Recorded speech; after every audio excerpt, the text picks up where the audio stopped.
Damn, that was intense. All right, just saw Game of Thrones Season 8, Episode 3. Best I can describe it's like World War Z without any machine guns. Just World War Z with swords. Well, actually, before we get into it, sponsorship! This video is brought to you once again by Stardust, the Stardust app. That's the social media app that lets you review movies, trailers, TV shows for 30 seconds at a time. Don't just watch the critics, be the critic. It's actually a good tagline. Guys, if you want to use that, I'll only take 10%, 20%, Matt, like no more than 45%. But click the link below, download the app, follow me at Jeremy Jahns on the Stardust app, react to Game of Thrones episodes, tag me in those reactions, and not only will that give you a chance to be featured here on Game of Thrones reviews I do on YouTube, or through Season 8 anyway, just Season 8, but that'll also enter you for a chance to win a trip for you and a friend to go down to Los Angeles, California for the Game of Thrones series finale viewing party that Stardust is putting on. I'll be at that party, it'll be fun. I'll talk about it more at the end of this video and talk about how you can spam enter. But first, let's talk about Game of Thrones Season 8, Episode 3, because, yeah, and there will be spoilers in here if you haven't seen Game of Thrones Season 8, Episode 3. Gonna talk about some stuff that happened in it, and it will be spoiled for you. You've been warned. Like I said, it's World War Z with swords. Right down to, like, zombies crawling up each other, up over the wall. Like, at a point, I was like, I think dude who reacted in the Stardust app that I featured on last week's video, I think he might have been right. Everyone's gonna die. I thought more were gonna die than I thought were gonna die last week. This show has established itself. It's like, no, people can die. Folks can die. And since we're not going off George R.R. Martin stuff, or George R.R. Martin was the one, like, he was the bloodthirsty one, right? But now these writers know that they have to live up to that, so you're like, I don't know, maybe they'll just overcook it and kill everybody. But right from the get-go, this episode sets up the situation they're up against, because Melisandre comes and lights all the swords on fire, and they're like, yeah, battle! And they go off into the distance, into the darkness, you just see their lights going out.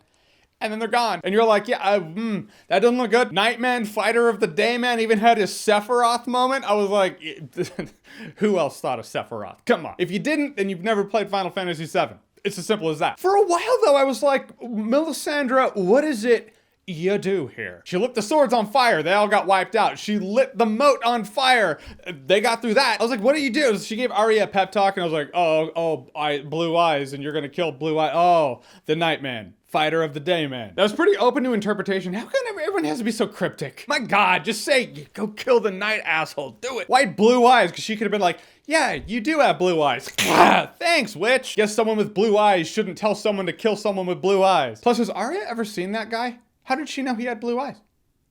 But a couple of people went out like champs. They went out protecting people, which is how they wanted to go out. Jorah Mormont, like, if he went out protecting anyone but Daenerys, that wouldn't be a great death for him. Proof that when you're in the friend zone, you die in the zone. And Theon Greyjoy redeemed himself. It was a lost cause. Like, if Theon had killed Nightman, fighter of the day man, I'd have been like, okay, killed him, but they killed each other, and cool. As it stands, Theon Greyjoy just kind of died. He was a level 30 going up against a level 60 boss, which is what Jon Snow looked like when he was going up against the dragon. He was just going behind rocks, the dragon's breathing fire on him. He's like, nope. I was like, I've been there in raids to feel your pain. That is gamer 101 right there. Jon Snow is a gamer. He bit off more than he could chew. He's about to lose his loot. Right before Arya snuck up behind Nightman because she got past all the zombies on the way to Nightman, fighter of the day man. I know that's not his name. That's what I call him. And stabbed it, but she did the Ray. Did you notice the Ray? She had the knife, she had a disadvantage, she had a free hand, dropped the knife into her hand, stabbed him. Ray did the same thing in The Last Jedi, but with a lightsaber. In the throne room scene, like the Snoke throne room scene. Don't know why I thought of The Last Jedi, but I did. Just saying, I mean, not saying Ray was the first one to do it. I'm just saying that's what I thought of. There was this, like, you know, last week, everyone had the theory, they were like, oh, you're gonna hide in the crypt?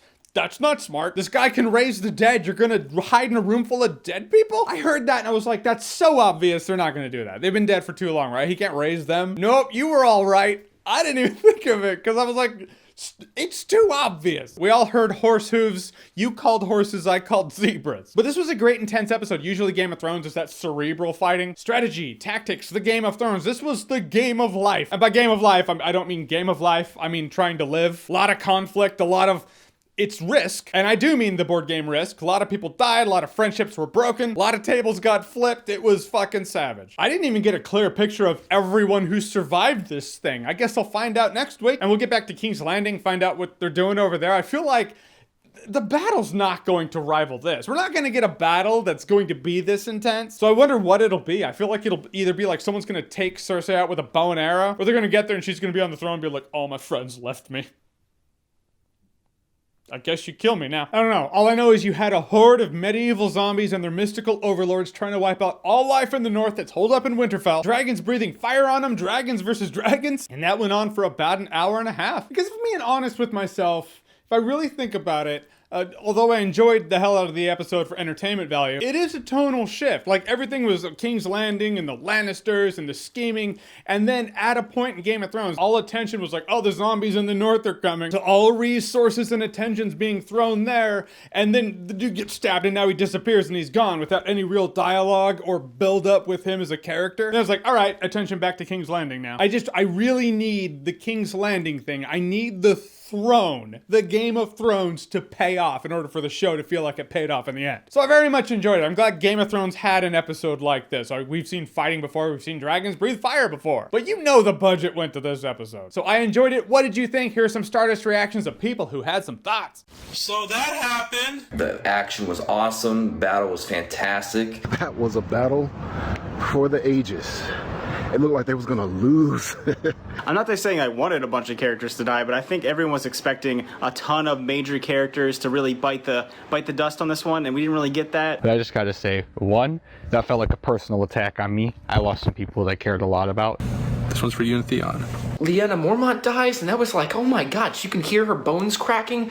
Everyone's dying. Jorah dies. One of the dragons might have died.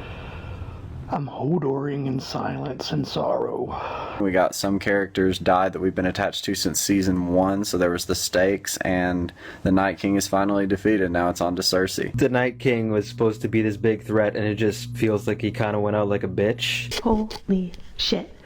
Arya completely saved the day. What can I say? This is a great weekend for Starks. In game now, this. Holy shitballs. So now you know what I think, now you know what they think. And thank you once again to Stardust for sponsoring this episode and every episode of Game of Thrones I'm doing for season 8. Remember to click the link below, download the Stardust app, follow me at Jeremy Jahns, and that'll enter you for a chance to be featured here in my Game of Thrones videos like you just saw. And we'll also enter you for a chance to win a trip for you and a friend to go to Los Angeles, California for the Game of Thrones series finale party that the folks at Stardust are putting on. We'll all be there, we'll all be watching the Game of Thrones finale, laughing, crying, speculating. And they wanted me to tell you this, so I'm relaying the message. React to Game of Thrones episodes. Any and all Game of Thrones episodes you react to. If you tag me at Jeremy Jahns on the Stardust app, every reaction you tag me in will be a new entry for you to win. Only works for Game of Thrones episodes, want to make that clear, but still, there's like 70 of those. Yes, in the video game world, we call that spamming, but that's how they're doing it, so have fun spamming. It improves your odds of winning. And next week in my Game of Thrones Season 8 Episode 4 video, I'm gonna announce the first winner who won a trip for them and a friend to go down to Los Angeles, California for the Game of Thrones series finale. So stay tuned for that. Be sure to watch, especially if you entered. I mean, watch anyway, but if you entered, definitely watch. All right, so Game of Thrones Season 8 Episode 3, what I am calling World War Z with swords. Have you seen it? What did you think about it? Whatever you thought, comment below, let me know. And as always, if you like what you've seen here and you want to see more, click right here to see more.